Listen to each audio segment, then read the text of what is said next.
Para naman po sa pagpapaso nitong ating Vietnam RS, kapag po ganito, tingnan nyo napakabigat nito, na cement pad po ang gagamitin namin, ang ginagamit namin ditong media ay river sand. Kapag naman ito, yung binibenta natin na ganito, mga ano lang to, mixture lang to ng 4 na klase ng soil.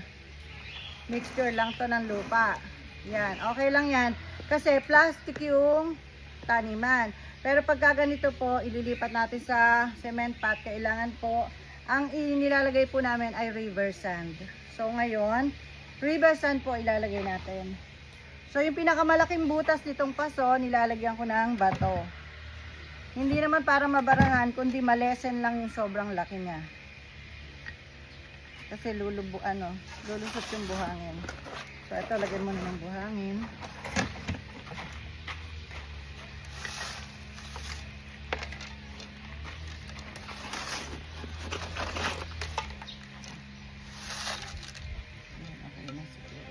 Sumobra pa. Ngayon, pagkadasag mga oras.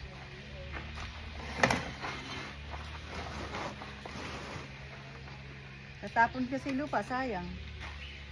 Yung kaya isang balde pairam. Para dun maitaob yung lupa.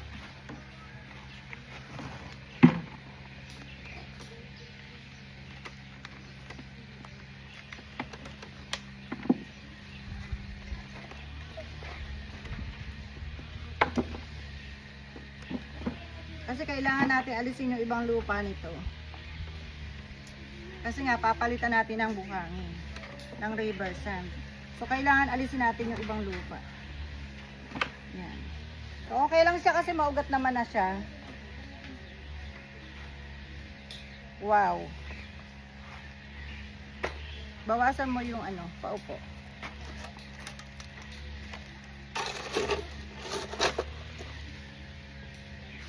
Yan, maugat na po siya kaya okay lang na maalis na yung iba niyang lupa. So,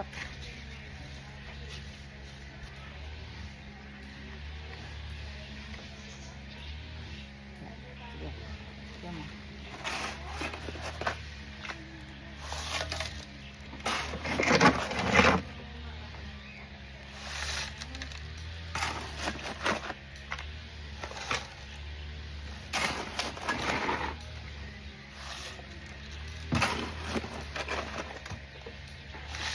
Ganun mo nga kung mapasok sa kuko ko yung buhangin.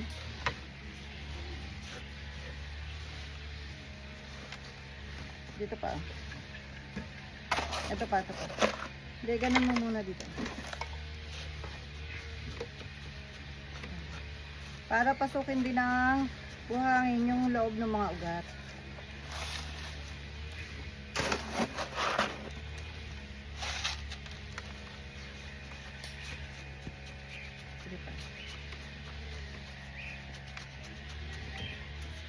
Ang pagtatanim po nito, hindi masyadong inilulubog. Kasi ina-expose nga natin yung ugat eh. So, ganyan lang siya, yung pinaka-base lang nung ugat ang ibabaon. Tapos, kung kakangayin ng straw, talian natin para kung halimbawa buhatin, hindi magagalaw sa pagkakatanim. Kaya sobrang niyang bigat kasi nga buhangin yung inilagay. Mainam to, hindi to magtatumbling kapag pinatong mo kasi mabigat. Ayan. Tested ko na po ang paggamit ng river sand ever since po na nag-garden ako for almost 6 years.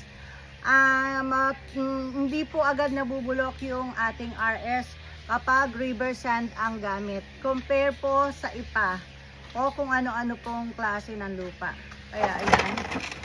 Puro river sand to. Yan, dito katalian mo. Para hindi magalaw kasi po ibibiyahin na to, i-deliver na kasama ng mga nirepat natin sa white pot na mga rooted. Kasama to.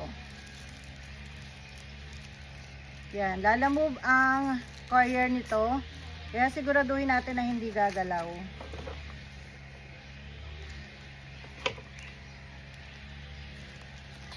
Ba, parang tinangay mo dyan daw. Dito mo tali. Dito mo itali. Dito. Parang hinatak mo pa siya para mabuwal. Suporta lang po ito para hindi mabuwal o gumalaw sa pagkakatanim. Kasi kapag gumalaw pa to, baka magtumbling to, mabunot. Or yung ugat niya, kailangan wag siyang magalaw para yung ugat niya magtuloy-tuloy sa pag-spread out.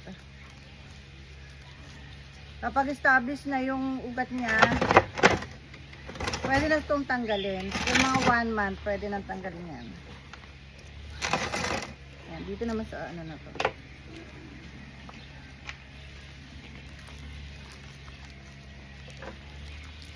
Alisin natin yung mga dulo para hindi kita.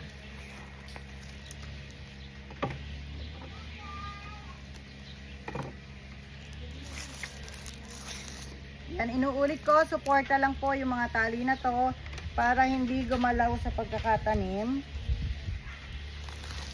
Hanggang sa mag-ugat siya ng panibago sa bago niyang taniman. Kapag nagkaroon na siya ng panibagong ugat,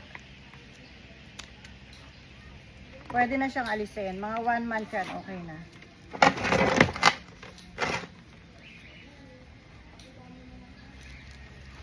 Ayan, ma'am.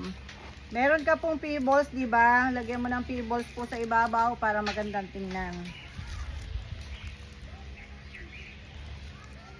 Ganda niya. Talagang inangat. Oh, okay na rin dalawa. Saan pa ba pupunta siya para mag-tumbling?